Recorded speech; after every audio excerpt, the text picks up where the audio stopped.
Haunted hospital. Delhi के एक सरकारी अस्पताल में विजय ने आज ही ज्वाइनिंग की थी। विजय एक एमबीबीएस डॉक्टर था जिसने मुंबई के गवर्नमेंट हॉस्पिटल से अपना ट्रांसफर दिल्ली करवा लिया था। विजय की अस्पताल में नाइट शिफ्ट थी। उसने सब वार्ड्स में जाकर मरीजों को चेक किया। रात के लगभग 11 बजे तक वो फ्री होकर अपने केबिन में आकर बैठ गया। तभी बाहर से उसे कुछ शोरगुल की आवाज आई। वो जल्दी से बाहर गया। सर, मैं आपसे कह रही हूँ ना कि अभी हॉस्पिटल में कोई भी रूम अवेलेबल नहीं है। हम इन्हें एडमिट नहीं कर सकते और वैसे भी इनकी कंडीशन इतनी ज्यादा सीरियस नहीं है, तो प्लीज आप इन्हें कहीं दूसरे अस्पताल में ले जाइए। अरे ये क्या तरीका है पेशेंट से बात करने का? और नीचे एक वार्ड खाली तो पड़ा है। जब मैं सुबह आया था तो मैंने देखा था उधर लॉक लगा था। नहीं सर, वो वार्ड तो बंद है, पर वहाँ किसी को एडमिट नहीं कर सकते। क्या बोल रहे हैं आप? क्यों बंद क्यों है वो? और अगर इमरजेंसी है तो क्या प्रॉब्लम है पेशेंट को वहाँ शिफ्ट करने में? ये सरकारी अस्पताल है, ऐसे कैसे 4 मरीज को एडमिट करने से इनकार कर सकते हो तुम? हाँ ठीक ही तो कह रहे हैं वो। जब डॉक्टर को कोई प्रॉब्लम नहीं है तो आपको क्या प्रॉब्लम है? आजकल ये वार्ड बॉय खुद को अस्पताल का मालिक समझने लगे हैं। देखिए आप समझिए, उस वार्ड की चाबी नहीं है हमारे पास और उसमें अभी काम चल रहा है, तो किसी को शिफ्ट नहीं कर सकते। आपको कहा ना हमने कि किसी और अस्पताल में चले जाइए, क्यों अपना समय खराब कर रहे हैं? वार्ड बॉय ने जैसे तैसे करके उन्हें वहाँ से भेज दिया और बात को रफा दफा कर दिया। लेकिन ये बात विजय को हजम नहीं हुई। वो उनके जाने के बाद सीधा नीचे गया। नीचे वाले फ्लोर पर ऑफिस रूम में सभी वार्ड्स की चाबियां थी। विजय ने वार्ड नंबर 1 की चाबी निकाली और उसका ताला खोलने लगा। तभी वार्ड बॉय वहाँ पर आ गया और उसने विजय के हाथ से चाबी छीन ली। अरे क्या कर रहे हो सर आप? मैंने बोला ना बंद है ये, नहीं खोल सकते इसे। अरे तुम्हारी परेशानी क्या है? ऐसा क्या है इस वार्ड में जो नहीं खोल सकते इसे? खामखा उस पेशेंट को भी एडमिट नहीं करने दिया। अभी चाबी दो मुझे उसकी। अरे सर, आप समझने की कोशिश क्यों नहीं कर रहे? ये वार्ड ठीक नहीं है। इसमें जो भी मरीज एडमिट हुआ उसके साथ कुछ न कुछ मनहूस घटना हुई है। क्या? भला इस बात का क्या मतलब हुआ? सर, कुछ साल पहले इस वार्ड में एक औरत एडमिट हुई थी। उसके साथ उसका पति भी रात में इधर ही रुकता था। बहुत सनकी सा आदमी था वो। उसने इस वार्ड में पत्नी को मारकर खुद भी आत्महत्या कर ली थी। उस दिन के बाद जो भी इसमें एडमिट हुआ उसे वो दिखाई देने लगा। और सिर्फ पेशेंट्स ही नहीं, रात को स्टाफ ने भी इस रूम में बहुत सारी हलचल देखी, उसकी परछाई देखी। वो कुल्हाड़ी लेकर चलता था। उसकी आवाज सुनी है सबने।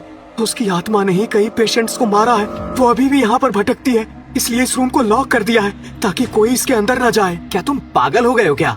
भूत प्रेत आत्मा पता नहीं क्या क्या बोल रहे हो। अरे हॉस्पिटल में जॉब करते हैं हम लोग, और बदकिस्मती से यहाँ पर बहुत लोगों की जाने जाती है। तब तो यहाँ पर हर कमरे में तुम्हें आत्मा दिखाई देनी चाहिए, बेवकूफ। इससे पहले कि डॉक्टर विजय कुछ और बोलते, एक पेशेंट की तबीयत खराब हो जाती है और वो उसे देखने के लिए चले जाते हैं। उस रात तो बात आई गई हो जाती है और डॉक्टर विजय भी उस वार्ड के बारे में भूल जाते हैं।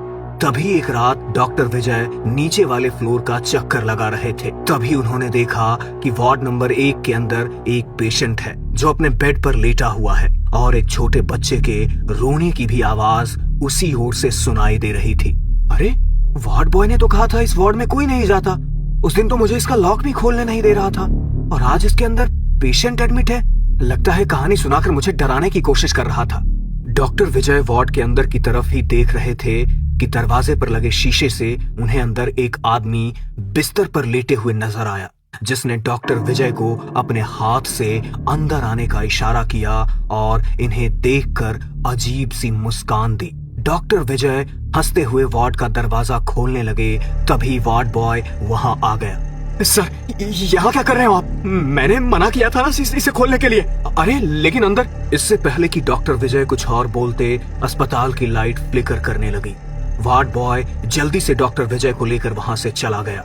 लेकिन अब डॉक्टर विजय के मन में ये बात बैठ गई थी कि वार्ड बॉय जरूर मस्खरी कर रहा है। इसलिए डॉक्टर विजय ने फिर कभी उससे उस वार्ड के बारे में नहीं पूछा। अब डॉक्टर विजय को वहां काम करते करते लगभग 1 महीना बीत गया था। रोज की तरह ही डॉक्टर विजय ने सब वार्ड्स में राउंड लगाया, लेकिन आज ड्यूटी करके उनके सर में दर्द होने लगा था।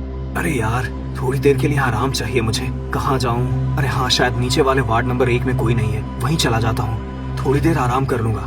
डॉक्टर विजय रेस्ट करने के लिए नीचे आ गए। उन्होंने ऑफिस रूम से वार्ड नंबर 1 की चाबी ली और ताला खोलने लगे। पहले तो बहुत देर तक ताला खुला ही नहीं, जैसे तो सालों से बंद होने की वजह से जाम हो गया हो। लेकिन काफी देर तक कोशिश करने के बाद वो ताला खुल गया। डॉक्टर विजय दरवाजा खोलकर जैसे ही वार्ड के अंदर गए तो पूरे वार्ड में एक अजीब सी ठंडक थी। अरे यार, खामखा इस वार्ड को बंद रखते हैं ये लोग। कितनी अच्छी खासी ठंडक है यहाँ पर। इतना ठंडा तो हॉस्पिटल के बाकी कोई भी रूम में नहीं है। थोड़ी देर लेट ही जाता हूँ। डॉक्टर विजय अपना मोबाइल साइड टेबल पर रखकर आराम से लेट गए। तभी वार्ड का दरवाजा अपने आप बंद हो गया। उन्हें वहां लेटे हुए अभी कुछ मिनट ही बीते होंगे, तभी उन्हें वार्ड के बाथरूम से नल चलने की आवाज आई। अरे, ये पानी चलने की आवाज कहाँ से आ रही है? अभी तक तो सब कुछ बिल्कुल शांत था। डॉक्टर विजय उठकर बाथरूम की तरफ गए तो देखा कि नल चालू है। उन्होंने नल को बंद कर दिया और वापस आकर बिस्तर पर लेट गए कि तभी लगभग 2 मिनट बाद उन्हें फिर से पानी चलने की आवाज आई। अरे, अभी तो मैं नल बंद करके आया था, फिर से कैसे चल गया? डॉक्टर विजय फिर से उठकर बाथरूम में गए। नल चालू था। ये बात डॉक्टर विजय को कुछ अजीब सी लगी। उन्होंने फिर से नल को बंद किया।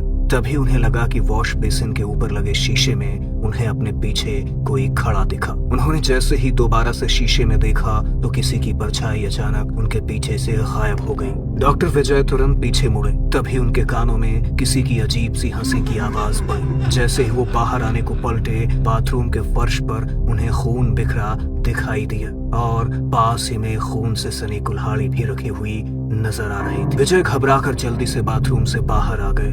उन्होंने बाथरूम के दरवाजे को बाहर से लॉक कर दिया और वापस से बिस्तर पर आकर लेट गए। लेकिन तभी उन्होंने देखा कि बाथरूम के दरवाजे पर लगा लॉक अपने आप खुल रहा है। ये सब क्या हो रहा है? कहीं मेरे सर में दर्द की वजह से तो मुझे ऐसे अजीब अजीब से भ्रम नहीं हो रहे? पता नहीं, लेकिन मुझे इस रूम में बिल्कुल भी अच्छा नहीं लग रहा। यहाँ से बाहर ही चला जाता हूँ। डॉक्टर विजय अपने बिस्तर से उठकर दरवाजे की तरफ गए। उन्होंने जैसे ही दरवाजा खोलने की कोशिश की तो दरवाजा मानो जाम हो गया। उनकी लाख कोशिश करने के बाद भी दरवाजा नहीं खुला। तभी उन्हें अपने पीछे से एक अजीब सी हंसी सुनाई दी। कहीं कोई मेरे साथ मजाक तो नहीं कर रहा? कोई भी तो नहीं था यहाँ पर। तो फिर किसकी आवाज आ रही है मुझे? धीरे धीरे वो हंसने की आवाज और भयानक हो गई। दरवाजा न खुलने पर विजय ने पीछे मुड़कर देखा तो जिस बिस्तर पर वो खुद लेटा हुआ था, उसी बिस्तर पर एक सफेद कफन ओढ़े लाश पड़ी हुई दिखाई दे रही थी। उसका पूरा शरीर खून से लथपथ था और आंखों की पुतलियां बाहर को निकल कर आई हुई थी। मुंह से लगातार खून टपक रहा था। अचानक सामने बिस्तर पर एक लाश देखकर विजय पसीने पसीने हो गया था। विजय हिम्मत करके उसके नजदीक गया तो लाश उसे देखकर भयानक तरीके से मुस्कुराने लगी। अचानक वार्ड की लाइट्स भी फ्लिकर करने लगी। अपनी आंखों के सामने ये नजारा देखकर विजय की जान हलक में अटक गई थी। वो जोर जोर से मदद मांगने के लिए दरवाजा पीट रहा था। कोई है? कोई है? प्लीज मदद करो मेरी, ये दरवाजा खोलो, हेल्प! डर के मारे विजय का पूरा शरीर पसीने से भीग चुका था। वो अपनी जान बचाने के लिए जोर जोर से दरवाजा पीट रहा था, लेकिन कोई भी नीचे वाले फ्लोर पर नहीं था और उस वार्ड के पास जाने की तो कोई हिम्मत भी नहीं करता था। इसलिए कोई भी उसकी आवाज नहीं सुन पा रहा था। डर के मारे विजय की आंखों से आंसू निकल गए। अगले ही पल जैसे उसने अपनी पलकें झपकाई तो सामने बिस्तर पर अब कोई नहीं दिखाई दे रहा था। मुझे वहम हो गया है। लगता है इस वार्ड बॉय की बातों का मेरे दिमाग पर असर हो गया है। सब ठीक है, मुझे किसी को हेल्प के लिए बुलाना चाहिए। डॉक्टर विजय खुद को नॉर्मल करने की कोशिश कर रहे थे। वो जाकर साइड टेबल से अपना मोबाइल फोन उठाते हैं और वहां पर खड़े होकर अस्पताल के किसी स्टाफ को फोन नंबर सर्च करने लगते हैं। अचानक से उन्हें अपने हाथ पर एक जकड़न सी महसूस होती है। ऐसा लग रहा था जैसे किसी ने मजबूती से उनका हाथ पकड़ रखा हो। डॉक्टर विजय मुड़कर बिस्तर की तरफ देखते हैं तो उन्हें एक बार फिर से वही कफन में लिपटा हुआ आदमी बेड पर पड़ा हुआ नजर आता है, जिसने अपने हाथों से उनकी कलाई को पकड़ रखा था। विजय पूरी ताकत लगाकर उस हाथ की पकड़ ढीली करने का प्रयास कर रहा था, लेकिन पकड़ ढीली नहीं हो पा रही थी। खुद को बचाने के लिए विजय अपने हाथ पैर चला रहा था। तभी उसके हाथ में फायर एक्सटिंग्विशर का बॉक्स आ गया। उसने पूरी ताकत से उस बॉक्स को लाश के सर पर लगातार 5-6 बार दे मारा, जिससे उसका सर धड़ से अलग होकर बिस्तर के नीचे जा गिरा। लेकिन अभी भी वो उसी भयानक तरीके से मुस्कुरा रहा था। विजय डर से बुरी तरह कांप रहा था, लेकिन तभी उसने विजय की कलाई से अपनी पकड़ छोड़ दी और नीचे गिर पड़ा। विजय जल्दी से उठकर फिर से मदद के लिए चीखने लगा, लेकिन उसी पल उसे हंसने की तेज आवाज सुनाई दी। विजय ने घबरा कर उस ओर देखा। वो लाश बिस्तर से उठकर चलती हुई बेड की तरफ जाने लगी और अपने सर को उसने वापस अपने धड़ में जोड़ दिया। विजय को कुछ भी समझ नहीं आ रहा था कि आखिर ये सब क्या चल रहा है। तभी वो आत्मा अचानक बाथरूम के अंदर चली गई। प्लीज कोई दरवाजा खोल दो, वरना वो मुझे मार डालेगा। Please help me. विजय ने अपना दिमाग लगाया और फायर एक्सटिंग्विशर का बॉक्स उठाकर जोर से दरवाजे पर दे मारा। विजय की किस्मत अच्छी थी कि दरवाजे का कांच टूटकर बिखर गया और फायर एक्सटिंग्विशर बाहर जाकर गिरा। तभी पीछे से विजय को एक आवाज आई।